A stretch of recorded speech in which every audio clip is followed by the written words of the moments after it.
I hope you are getting to know Joshua better and are realizing that he strapped his sandals on just like everyone else. He was capable of mistakes and errors. He was human. He did the same thing. He did the same way as us. He was.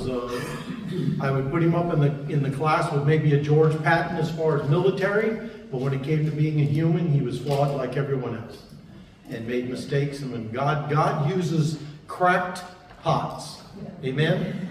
I didn't say crackpots, okay? I said God uses cracked pots. He knows how to make them work. All right, so this morning, let me give you these this housekeeping announcements. Teachers and workers this coming Saturday, from 9 to 1 p.m., they're going to have right in here, they're going to have the Teachers Workers Connection seminar, and it's going to be a lot of fun. And it's probably in your bulletin or something announcing it. The original speaker got sick and wasn't able to come, so Pastor has put together some other speakers, and so we're going to have a good time together. That's this coming Saturday. On August 22nd, the senior single brunch is going to be at the Spring Creek Tea Room in Ozark. You can either go there and meet there, or you can catch the van here at 10 a.m. and ride down in the church van.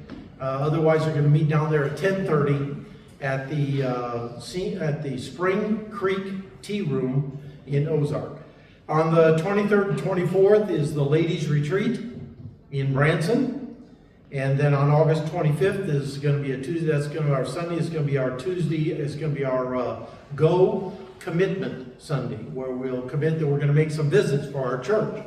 Go visit visitors that have been to our church and invite them back, or go make other calls and stuff. Pastor always has tables back here with all the visits laid out, very well organized. And if you can't make the visits that night, just take them with you and make them when you can. If you can do them Thursday, Friday, Saturday, then you just fold them after you're done making them and drop them in Jennifer's box in the office. It's right there on the counter when you walk in.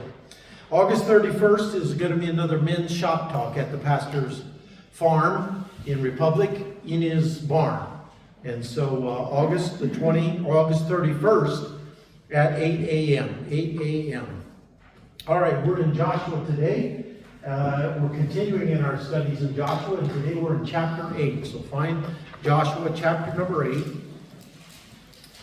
Last week we talked with you about that there were a lot of battles during the Civil War that were first and seconds. First and second Bull Runs, first and second Wilderness, first and second Cold Harbor. There was a lot of them, probably about 30 different battles. And that those were always fought on the same site for strategic reasons.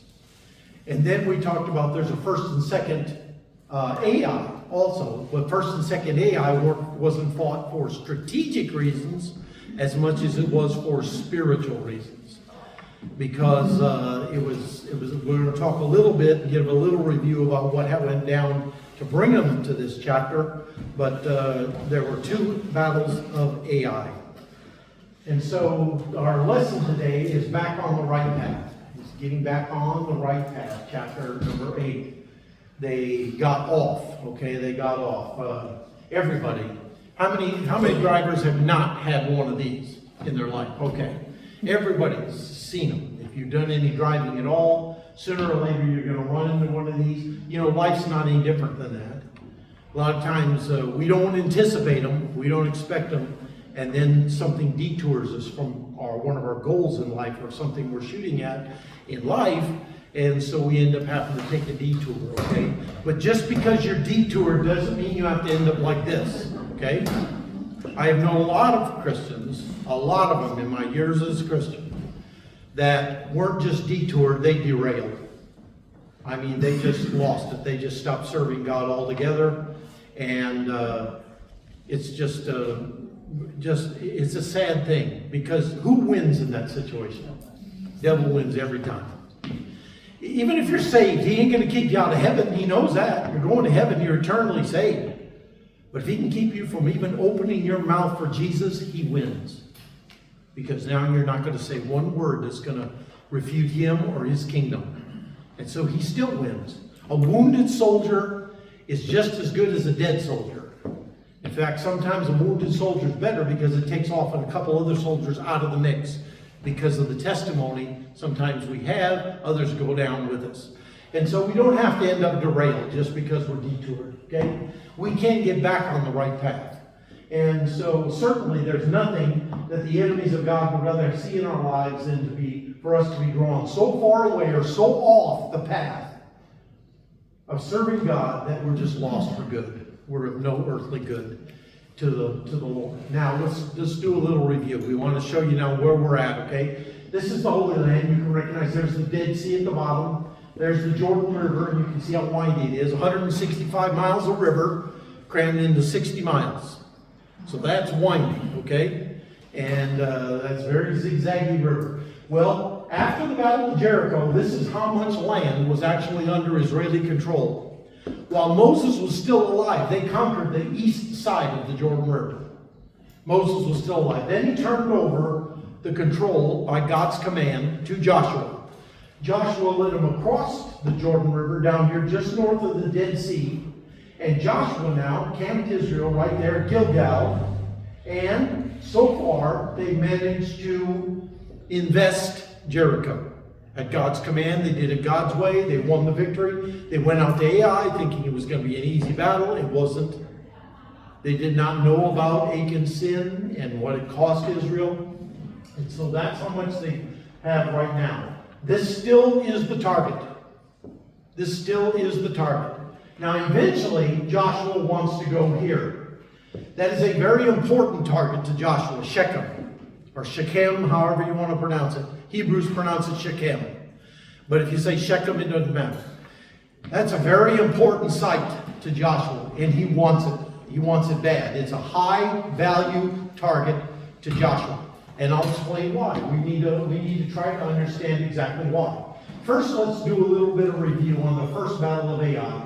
Joshua chapter 7, verses 2 through 5. Okay, I need a reader who will refresh our minds on the battle of Ai, first battle of Ai, verses 2 through 5.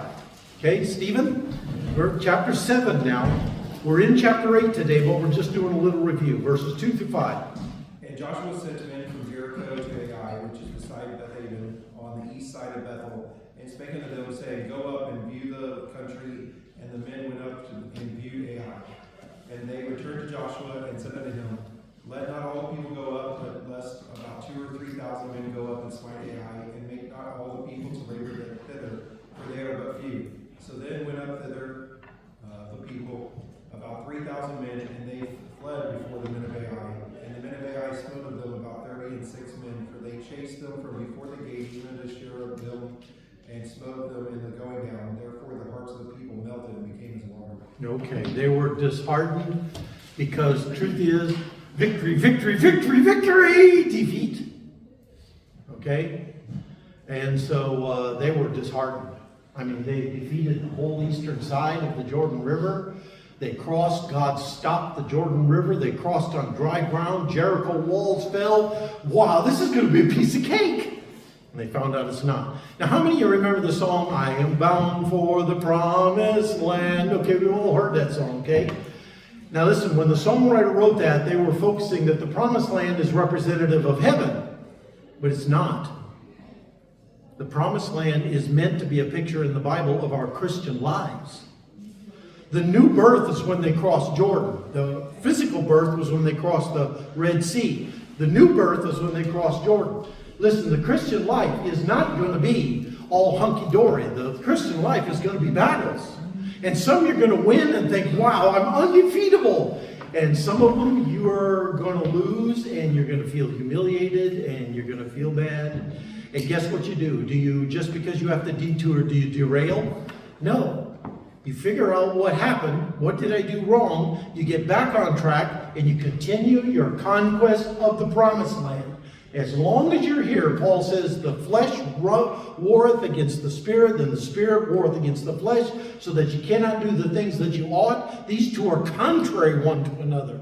Paul said, the things that I would not do, those things I do. The things I would do, I do not. Oh, wretched man that I am, who will deliver me from the body of this death? I thank God through my Lord Jesus Christ, who is able to deliver both body and soul forever. So listen, it's a battle, okay? We're in the promised land battles, okay? And that's what Joshua's facing. Now, the first battle of Ai, Stephen just read, took place like this. Israel approached, just 3,000 men. Piece of cake, we'll get this. Well, the men of Ai came out, faced them. The children of Israel ended up having to retreat before their enemies. It was a sad situation. Ai won the battle. And Ai is probably saying, yeah, Jericho may have fell, but they didn't mess with us. I mean, they probably got a little cocky themselves of how tough they are. Look, we just ran them off. Israel had 36 killed. Who knows how many wounded? Okay? We're not even told. By the way, there's a lot of facts that aren't shared in the Bible, that aren't there. I mean, even God doesn't tell us everything about the future. I have not seen, neither has heard, nor has been in the hearts of men the things God has prepared for them to love Him. Not everything's written, okay? And so there's a lot of things that we don't know. How many were wounded? We're not told. Probably a lot, okay? And Israel was humiliated. Their hearts melted. In verse 5, their hearts melted within them because they thought this was going to be a piece of cake. So that caused Joshua then to fall on his knees. So I need someone who will read verses 6, 7, and 8, and 9 in Joshua chapter 7. Who's my reader for that? Okay, Millie, will you do that? 6, 7, 8, 9.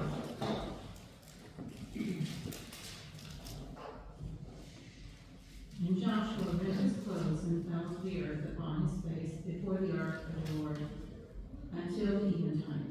He and the elders of Israel and put dust upon their heads. And Joshua said, Alas, O Lord God, wherefore hast thou at all brought this people over Jordan to deliver us into the hand of the Amorites to destroy us? Would to God we had been content and dwelt on the other side of Jordan. O Lord, what shall I say when Israel turneth their backs before their enemies? For the Canaanites and all the inhabitants of the land shall hear of it, and shall environ us round, and cut off our name from the earth, and will what they now do under thy great name. Okay, he was afraid now that they heard that Israel is got a weak spot, that all the tribes of the Canaanites and Amorites will join together and surround them, environ them, that means surround them and wipe them out. And so Joshua was genuinely afraid as a military person that this defeat could lead to something worse. So Joshua was left confused, humiliated, and angry. We talked last week about Joshua's anger and how that there was a little bit of the old Jews that came out of Egypt were still in him. Would to God we'd stayed on the other side of Jordan. Sounds like the Jews that said, would to God we died in Egypt where we had leeks and garlics and food aplenty. And so some of the old ways were coming back up, and Joshua was angry. And we often get angry at God, don't we? Come on, let's be honest. Yeah. And I'll tell you, there's been times I've cleared off a patch. This whole Bible that I have right here, I bought in 1974. Okay? Now, there's a lot of things I've done in my life I'm not proud of, and this is one of them. One day I was so angry at God at something that took place at Kauai Baptist Temple, the first church we established, that I literally took this book and threw it clear across the room. I felt like Jeremiah. You see, it's common. Jeremiah said, I will no longer speak in his name.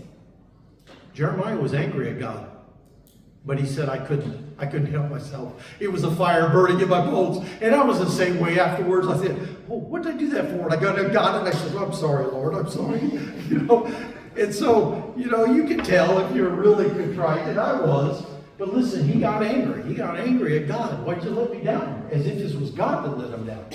And he began to say, why? By the way, that's the favorite question word of children. I was changing spark plugs in my Mercury Monarch one day, and the kids were standing on buckets right here beside the car. Oh, they love that question. What are you doing? Why? What's that? What's that? What's that? Oh, why's that? What is that? Oh, why are you using that? What are you doing? Finally, I said, Karen, don't you have something these kids can do? And so, why? Now listen, once he understood the cause, once God said, get up off your face, the problem's not you. There's some evil in the camp. The cursed thing I said don't touch, someone touched it. And as soon as he found out it was Achan, then he had a lightning rod for his anger. You've done this. You brought this on the children of Israel. And so he vented his anger on Achan. And so this step in the process, he needed fixing. So he got busy fixing. Listen, this step in the process is where we need more follow-through. Knowing how to fix something and getting it done are often two different things in Christians.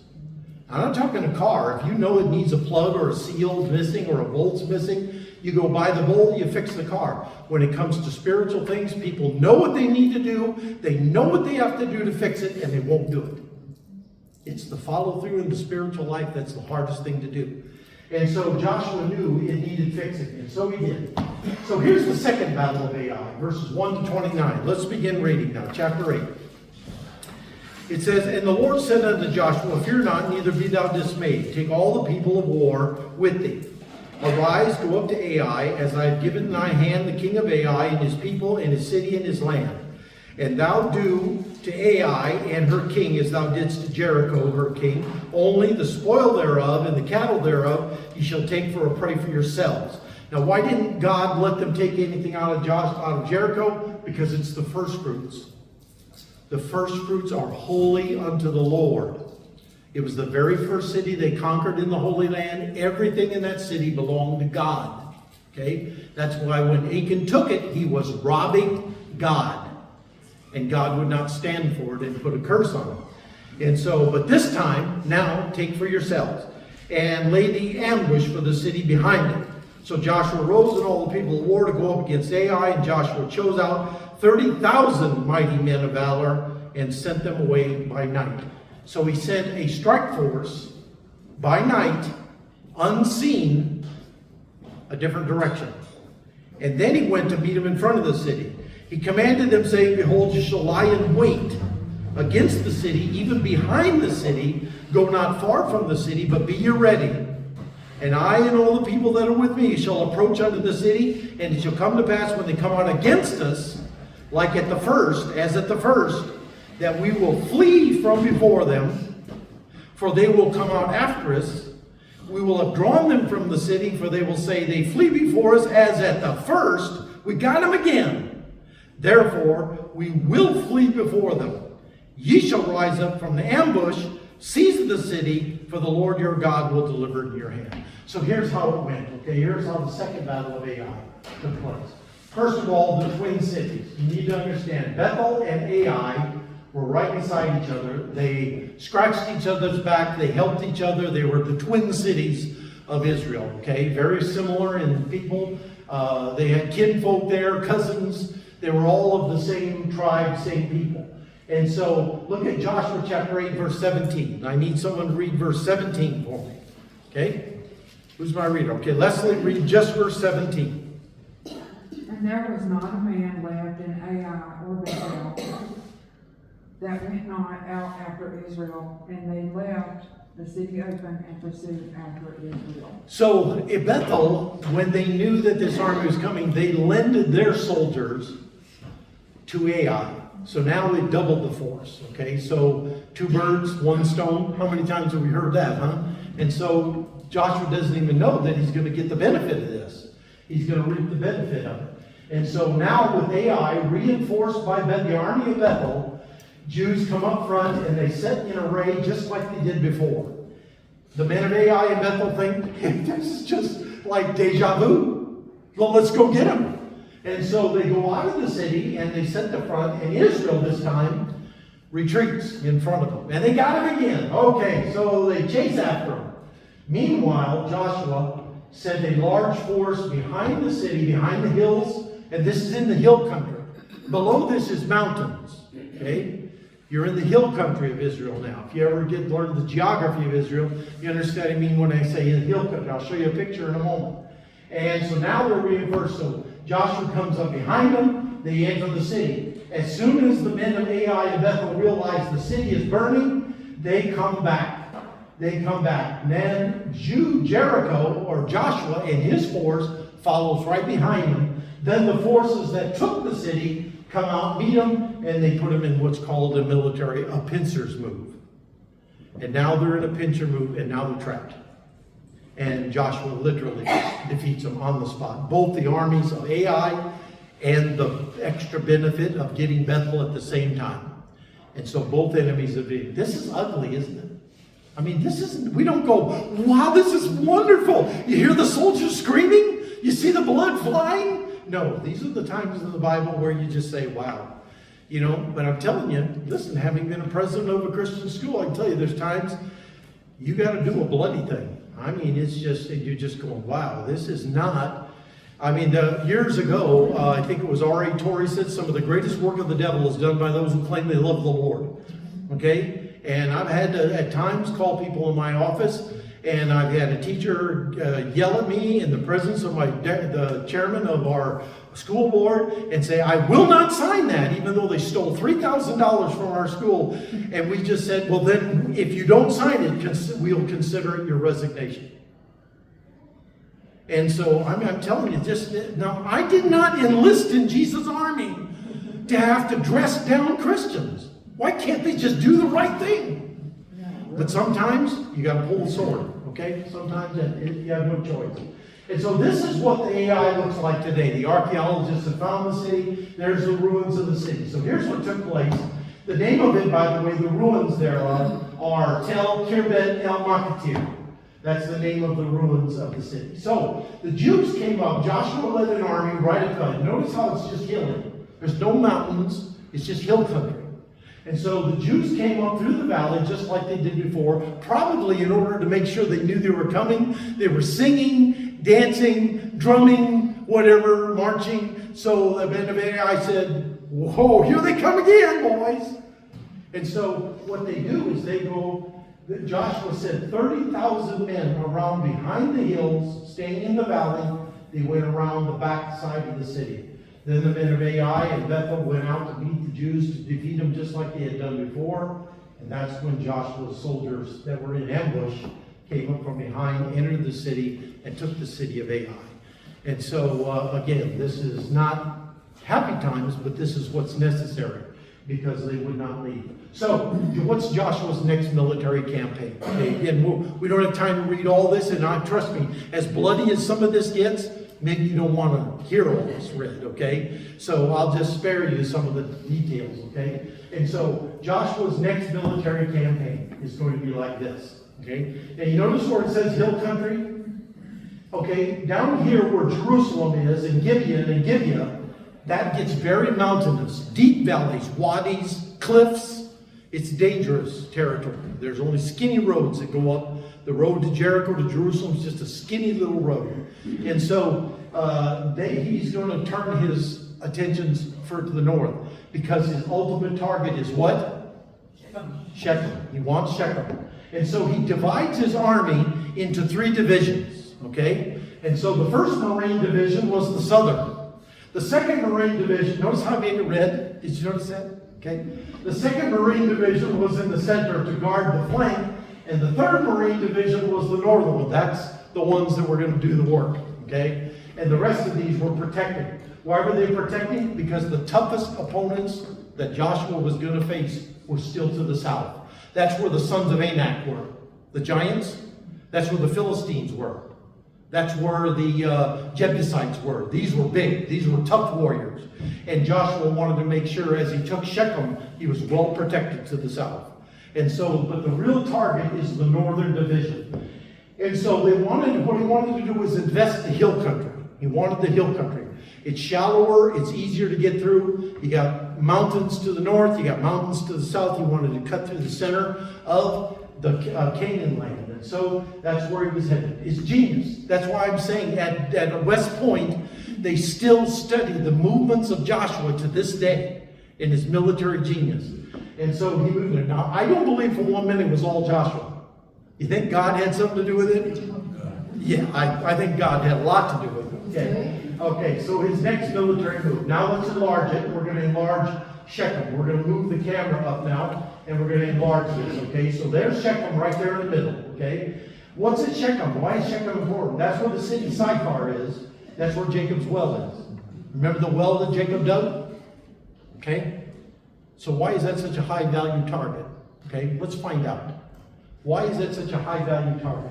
Okay, so the center division and the northern division are moving up here. The southern division is down here protecting their southern flank. So what's there is Jacob's well. So let's go there. Why did Joshua consider Shechem and Jacob's well such a high value target? Let's look up some Bible verses. Turn to the book of Genesis. We're going to read some verses and figure out, we're going to try to get in the mind of Joshua this morning. Okay, so Genesis chapter 33. I need a reader for chapter 33, 18 to 20. All right, Stephen? And then I need a reader for Genesis 50, 24 to 26. Okay? All right, and now I need a reader for Exodus 13, 19. Okay, Jesse? And then I need for Joshua 24, 32. All right, Faye? All right, so let's read these 4 verses first. Okay? So go to Genesis chapter 33, and that's where we're going to start. Okay? Genesis 33:18, and Jacob came to Shalem, a city of Shechem, which is the land of Canaan, when he came from Abraham, and pitched his tent before the city. And he bought a parcel of field where he had spread his tent, and at the hand of the children of Hamor, Shechem's father, for 100 pieces of money, and he erected there an altar and called it El Elish Israel. Okay. El Eloha Israel means God is my God. And since he put his name in there, he's saying it's more personal. God is my God. Israel's God. Okay? It was sort of like saying, like on our coins and our bills, God, in God we trust. In fact, when I was in the Army and they had me working in the supply room, we put up a sign on the wall that says, in God we trust. Everyone else signs a hand receipt. That's if you borrow something from our supply room, you have to sign. In God we trust, but everyone else signs a hand receipt. Okay, maybe you had to be in the Army to get that, okay? But, so first thing we find out is this parcel where Jacob's well is, was purchased by Jacob from Hamor, the king of Shechem. So Israel already owns this parcel of land and his descendants. Technically, it's already theirs. Okay, they have the title deed to it. All right, now let's go to Genesis 50. Let's turn to the end of the book of Genesis, at the very, very end, where Jacob is about to die, or Joseph is rather, and he gives a command to the children of Israel, verses 24 to 26. Who had that one? Okay, Kate, go ahead. And Joseph said unto his brethren, I die, and God will surely visit you, and bring you out of this land to the land which he sware to Abraham, to Isaac, and to Jacob. And Joseph took an oath of the children of Israel, saying, God will surely visit you, and you shall carry out my bones from hence. So Joseph died, being 110 years old, and they embalmed him, and he was put in a coffin in Egypt. That's why I showed you this coffin. This is very similar to what Joseph would have been buried in after the embalming. He would have been in there. So it would have laid there for hundreds of years. Hundreds of years. Between the time of Joseph and Moses. But when Moses let him out, that coffin came with him. With Joseph's bones. Let's learn about that. Turn to Exodus 13. This is when they're actually leaving the land of Egypt now. Pharaoh hasn't been crushed in the sea yet, but they're about to leave. And notice what happens in verse 19. Who's the outlaw? Jesse, go ahead. Moses took the bones of Joseph with him, for he had straightly sworn the children of Israel, saying, I will surely visit you, and you shall carry out my bones away hence with you. Okay. Joseph made them swear. Hundreds of years later, the embalmed body of Joseph goes in the Egyptian coffin, right along with the children of Israel when they exit from the land. Okay? This is little talked about. It's not in the Ten Commandments, okay? The movie with Charlton Heston. But they do. They take the bones of Joseph with them. Now let's go to Joshua and see what Joshua does. Where he puts those bones that have been traveling with them all the way to Sinai. The 1.5 to 2 years they were at Sinai. 40 years in the wilderness. All the conquests of the east side. Crossing the Jordan. Joseph's coffin's still with them. Joseph's coffin's with them when they're camped at Gilgal. Joseph's coffin's still with them when they conquered Jericho. When they conquered Ai, Bethel. And now they're after the hill country because there's a reason. Chapter 24, verse 32. Okay, who's got that? Who's got that? All right, Faith. And books of Joseph, which the children of Israel brought up out of Egypt, buried they in Shechem in a parcel of ground which Jacob bought of the sons of Hamor, the father of Shechem, for 100 pieces of silver, and became the inheritance of the children of Joseph. There you go. Now you know why Shechem was such a high-value target to Joseph, to Joshua. Why does he want that one? Why does he want that piece of land? Because it's a military value? No. It's their land. They purchased it. They've got the title deed to it. That belongs to us. And that's where Joseph is going to be buried. And he's still carrying the bones. Now, how do you treat caskets? I mean, I was in the honor guard when I was in the military. We buried a lot of guys. And we were the 21 gun salute. We were the playing of the last 24, which is called taps. There's 24 notes in taps. We were the guys that folded the flag, and we were not sloppy. I was so embarrassed when my father-in-law, who was a three-war wounded veteran, was buried. They folded his flag so bad that my mother-in-law came to me and with tears in her eyes and said, "Steve, would you do this right?" And we folded it properly. It was embarrassing. I mean, our sergeant, when we were burying him back in 1973, 72, 73, he told us, if you guys don't do this right, I'm going to kick you 4 ways sideways. These guys have earned this, and you're going to do it right, or you're not going to do it at all. I'll kick you off this squad. And so we traveled in a 5-state area, and we did funerals all over. And I'm telling you, when we did it, we would get letters back to the division saying, we want those guys. Because they earned that respect. And I promise you, they treated the bones of Joseph with great respect. And when he invested Shechem, they buried the bones of Joseph in the spot where it was supposed to be. That's why it was a high-value target, because it was an honor place. You're going on an honor visit. You're going on an honor flight. I'm going to tell you, I cannot walk to this day. It's hard for me to even talk about right now. I can't walk through the Vietnam Memorial without breaking down. I knew some of those guys. Those are tears of joy. They were great guys. One was my teacher, my high school teacher. So, listen, that's why Joshua wanted Shechem. This is an honor thing. And we're going to bury Joseph right. So, don't forget, this still exists. Go to John chapter 4. Let me have a reader for verses 5 and 6. John chapter 4, verse 5 and 6. Okay, Leslie? John chapter 4. Everybody knows this passage where Jesus stops and sits down and has a little chat with a gal. And by the way, the reason she came to the water well at noon is because she was a lady of less repute. All the ladies came and get the water at the crack of dawn. She came at noon because she didn't want to be around them. They knew her. They knew what she was like. Okay?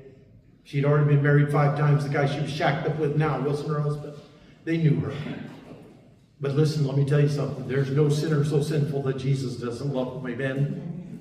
All right, let's go to John. Now let's read verses 5 and 6. Then came he to a city of Samaria, which is called Sychar. Near to the parcel of ground that Jacob gave to his son Joseph. Now Jacob's well was there. Jesus, therefore, being wearied with his journey, sat thus on the well, and it was about the 6th hour. Now remember how the Romans count. We're on Roman time in the Bible. 6th hour is noon. Okay? Because they started counting at 6 a.m. But the 3rd hour of the day when Christ was crucified would have been 9 a.m. And so the 12th hour of the day is 6 p.m. So this is the 6th hour of the day, high noon. The other ladies aren't coming for the water. She is. Jesus meets her. Guess who gets saved that day? Amen? And so Jesus had a reason for staying. He sent the disciples into the city. He said, you go buy victuals. Okay? He says, I'm staying right here. Because he knew this gal was coming. So anyway, that's the place right there. Check it. Okay? And Sychar. Pastor pointed out to me, my first pastor pointed out to me, or second pastor pointed out to me something I never known. You know, there's only 2 days that Jesus was ever in Gentile territory. His whole life he was in Jewish territory. Not counting when he came back out of Egypt. I'm talking about after he came back out of Egypt. When he started his ministry, from the time he was baptized by John, he was in Jewish territory his entire last 3.5 years except 2 days. And a day with the Lord is as 1,000 years, and 1,000 years as a day. Think about it. How long is Jesus going to deal with the Gentiles? 2,000 years before he goes back to working with his Jews again. Just those 2 days, and this Gentile woman gets saved at the city of Sychar. I just thought that's interesting, okay? So, Joshua's rebuilt altar is there too. Now let's talk a minute about the altar. The altar is located between Mount Ebal in the north and Mount Gerizim in the south, okay? This is what it looks like today. If you stood today on the eastern side of the city of Shechem, the modern city of Shechem, this is what it looks like, right there. Snap a photograph, that's exactly what it looks like. There's Mount Ebal on the north, and there's Mount Gerizim on the south. Okay, that's what it looks like if you're looking to the west. You're standing in the hill country, and you're looking west, taking a picture of Shechem. Now, Joshua chapter 8, verses 30 to 35. Let me have a reader for that particular passage. 30 through 35, okay? Pastor Ebert, you go ahead. Chapter 8, verses 30 to 35.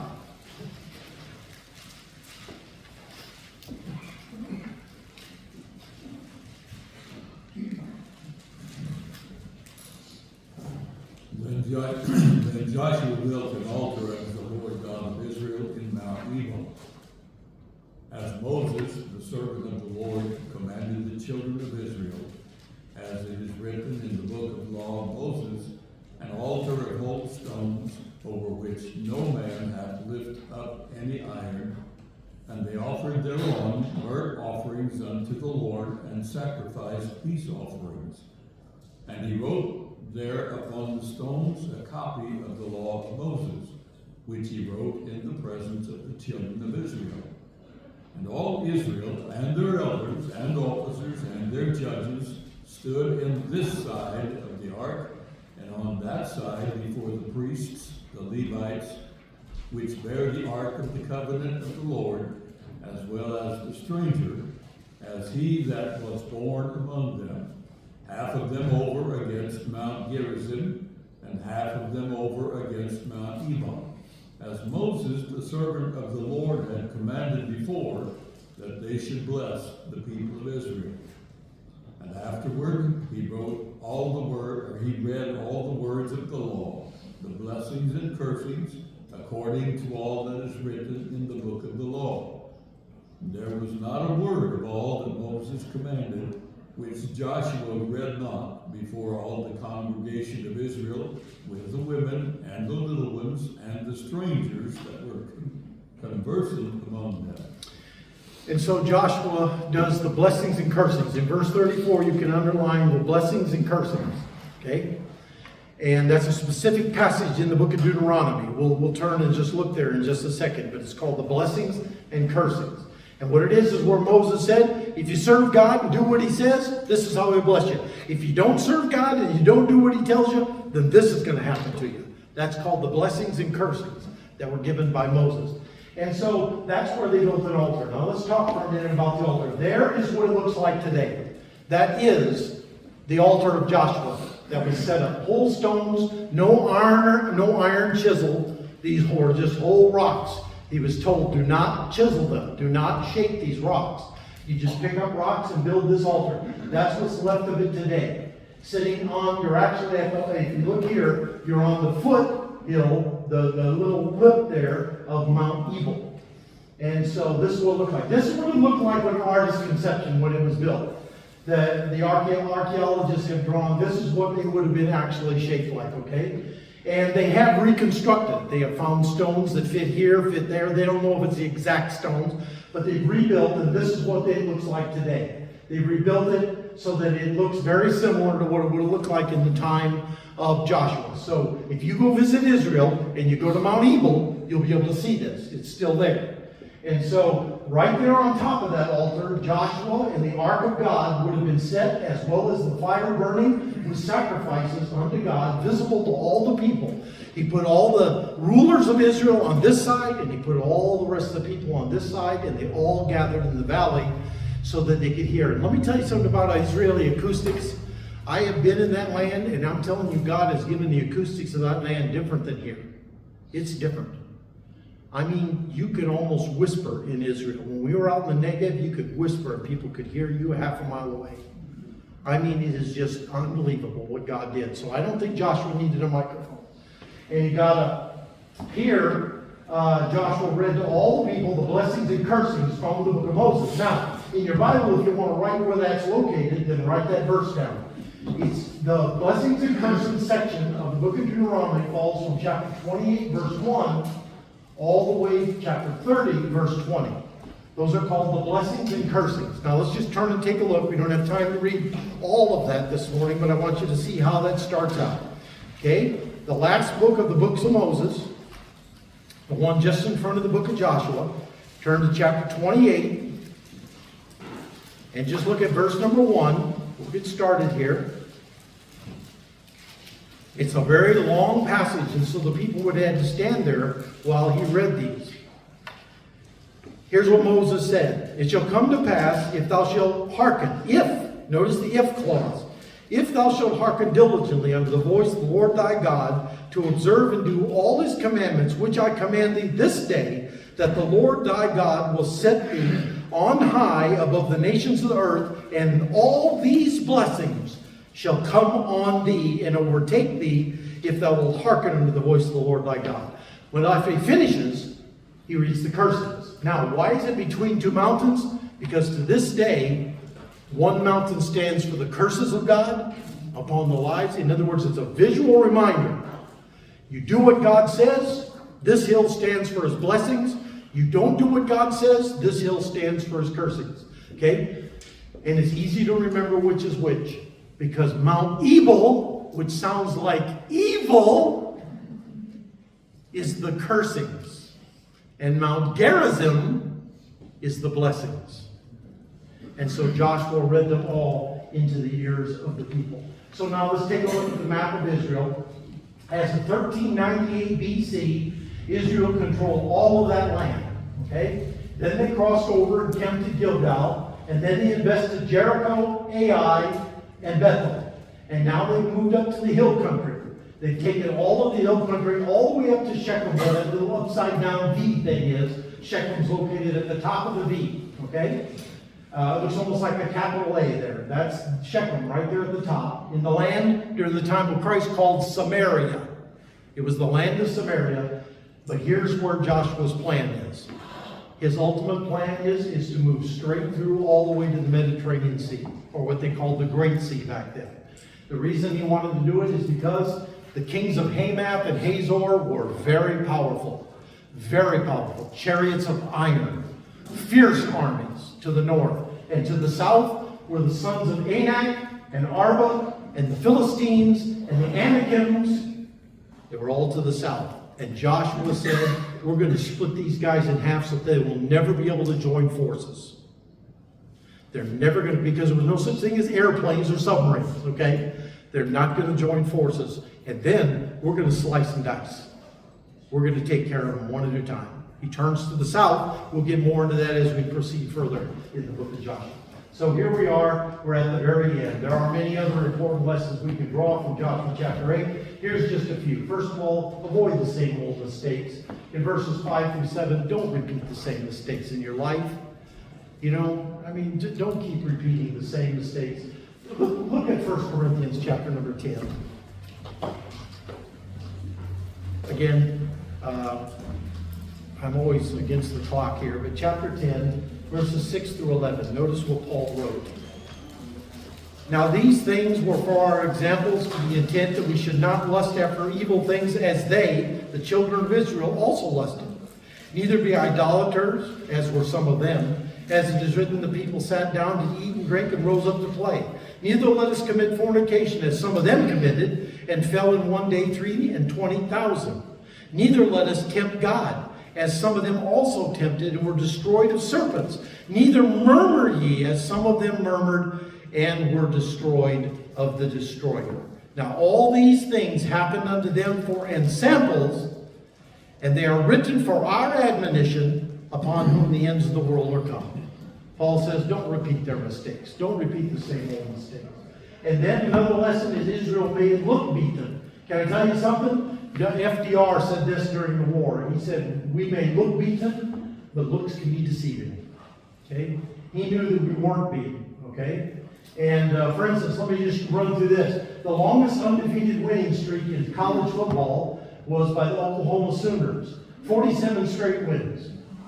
The longest pro football winning streak is by the New England Patriots, and extended from October of 03 to October of 04, 21 straight wins. The longest basketball in college is the UCLA Bruins, 88 straight wins by the UCLA Bruins.